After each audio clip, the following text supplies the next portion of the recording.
Salut! Dans cette vidéo, je vais te parler de 4 principes pour améliorer ta communication et la compréhension des autres dans ton quotidien. Ces principes ils sont tirés du livre Les 4 accords Toltec de Miguel Ruiz. C'est en rangeant là récemment, je suis retombé sur le livre et je me suis dit tiens, je vais en parler en vidéo. S'il y a bien un point crucial à maîtriser, que ce soit en entreprise ou dans ta vie perso, c'est la communication et la compréhension des autres au travers de la compréhension de leur communication. Et une erreur de communication, de compréhension, ça peut vite t'amener tout droit dans le mur. Un des problèmes, c'est que nous passons au quotidien tous nos échanges avec les autres au travers de tous nos prismes et de tous nos biais. Et il est vraiment difficile de se détacher de tous ces prismes et d'avoir un regard neutre. Il y a pourtant des principes simples en fait qu'on devrait toujours avoir à l'esprit quand on échange avec quelqu'un. Alors, ces principes, comme je te l'ai dit précédemment, sont tirés des 4 accords Toltec. Même s'il y a une grosse partie ésotérique et chamanique, le livre il expose 4 principes qu'on devrait quand même tous garder à l'esprit. Moi j'essaye de les appliquer au quotidien, même si c'est pas toujours facile. Alors, le premier principe, c'est avoir une parole impeccable. Ce premier principe expose le fait que nous devrions toujours avoir une parole bienveillante. C'est facile de répondre à une critique par une autre critique. La méchanceté gratuite peut soulager sur le moment. Même avec des effets de groupe, on peut s'en amuser. Ça permet d'avoir un sentiment d'appartenance et en plus d'être tourné vers un ennemi commun. Mais sur le long terme, je pense que ça t'apportera rien. Et en fait, ça peut même te desservir. À force de critiquer les gens, tu peux en prendre l'habitude. Et si tu prends l'habitude d'être méchant vis-à-vis des autres personnes, tout ce que tu récolteras, c'est du négatif. Tu peux aussi facilement te mettre en mode je critique d'abord, je vois le positif ensuite. Et voire même ne plus voir le positif du tout. Et c'est d'autant plus vrai si ces paroles sont toujours tournées vers la même personne. Tu peux en quelque sorte t'auto-convaincre que telle personne est abrutie ou que telle autre personne a un très mauvais fond. Et en plus, en groupe, pour qui tu vas passer, pour celui ou celle qui critique, pour une langue de vipère, pour rester avec un langage poli. Alors, petite parenthèse, on parle de communication entre différentes personnes, mais avoir une parole impeccable, ce principe s'applique premièrement, est valable aussi, et s'applique premièrement à toi. C'est-à-dire que tu dois d'abord commencer à avoir une parole impeccable envers toi-même si tu veux l'avoir envers les autres.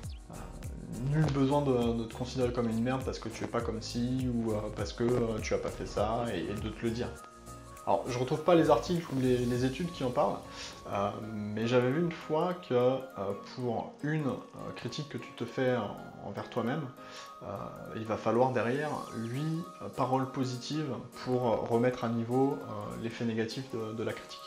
Alors attention, c'est pas non plus le monde des bisounours. Alors ce principe ne signifie pas que tu dois fermer les yeux sur tes erreurs ou tes défauts, ni même ceux des autres.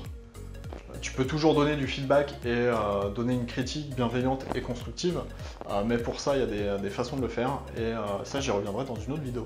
Alors d'autres études que j'ai vues un peu plus récemment, donc j'ai essayé de la retrouver et de mettre les liens dans la description pour celle-ci, suggéraient qu'il y a un bon ratio pour les feedbacks. Un ratio d'un feedback critique, donc un feedback négatif, pour 3 feedbacks positifs. Le deuxième principe, c'est de ne pas en faire une affaire personnelle. On a cette fâcheuse tendance à prendre les choses personnellement, mais aussi surprenant que ça puisse te paraître, tu n'es pas le centre du monde. On a tous nos objectifs, nos contraintes, nos difficultés. Alors dans 99% des cas, c'est pas parce que c'est toi que la personne refuse de te rendre le service. C'est juste que cette personne a ses propres objectifs et ce que tu lui demandes ne rentre pas dans ce cadre-là. En tout cas, pas directement ou pas immédiatement. C'est pas contre toi, c'est juste que c'est pour elle. Lorsque tu te sens lésé, du coup, essaye de te mettre à la place de cette personne qui a provoqué ce sentiment. Alors attention, encore une fois, se mettre à la place de l'autre pour comprendre les origines de ses actes et ne pas le prendre personnellement, ça signifie pas que tu dois accepter tout bêtement. Tu dois aussi savoir tenir fermement ta position si tu estimes que c'est nécessaire et pas te faire marcher sur les pieds. Alors, à l'inverse, pour éviter que quelqu'un prenne personnellement ce que tu dis, tu dois apprendre à dire non fermement, à refuser poliment et au besoin justifier et expliquer ça. Le principe numéro 3, ne fais pas de suppositions. Alors ce principe est peut-être le plus dur à appliquer. La nature ayant horreur du vide, l'humain doit toujours essayer de tout s'expliquer. Le problème, c'est qu'avant même qu'on ait pu nous expliquer, on s'est déjà fait mille raisons de pourquoi, à tort ou de manière incomplète, pourquoi une personne a agi comme elle a agi.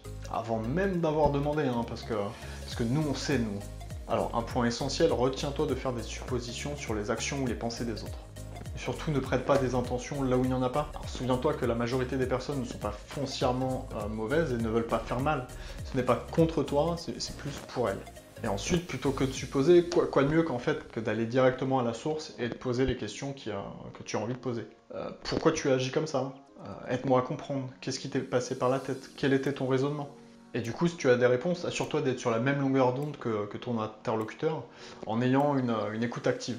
Alors, reformule ce qu'on te dit. C'est la reformulation finalement qui s'assurera que toi et ton interlocuteur, vous êtes finalement bien compris. Et le quatrième et dernier principe, du coup, c'est fais de ton mieux.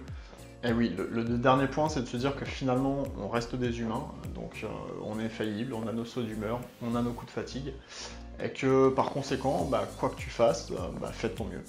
C'est pas toujours facile de suivre les 3 principes précédents, surtout sous stress, dans le rush ou sous la colère. Essaie de t'en rappeler et de les appliquer le plus souvent possible, hein, et pas de pas te flageller si tu les appliques pas. C'est-à-dire que si tu critiques une personne parce que tu as fait des suppositions erronées et parce que tu l'as pris personnellement, voilà, c'est pas grave. Voilà, dis-moi si tu connaissais ces principes ou même si tu les appliquais sans forcément les connaître. Moi, comme je t'ai dit, je fais de mon mieux pour les appliquer le plus possible, certains plus facilement que d'autres. Mais ça reste pour moi des idéaux que j'essaye d'avoir en tête et que je me rappelle pendant les conflits. Je te laisse là pour aujourd'hui, puis je te dis à très bientôt dans une prochaine vidéo.